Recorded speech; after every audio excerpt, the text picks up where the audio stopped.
How do you minimise vacancy times in properties? Yeah, I think there's two things to do, is your property, making sure the property is well kept, looked after, not only just in the maintenance when the tenant moves out, but trying to do it maybe a few weeks before they move out or actually during their tenancy. So it's actively managing the actual product that you're delivering to the marketplace. And second of all, it's rather than waiting for the tenant to move out, and a lot of agents like to do that when the tenant's moved out, because then they are saying, well, the property's clear, they can be cleaned up, but actually trying to market it beforehand whilst the tenant's in place, but using examples of what the property's going to look like once you've done a bit of work. So if you've had the property tenanted for, let's say, 5 years, it's probably by the end of that tenancy, time to give it a lick of paint. Maybe you've still got magnolia walls when it needs to be going to white walls, etc.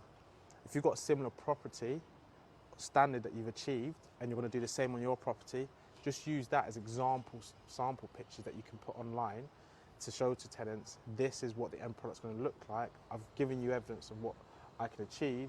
Now trust me to deliver upon it. And 9 times out of 10, a tenant's going to like that because they're going to be moving into a brand new property.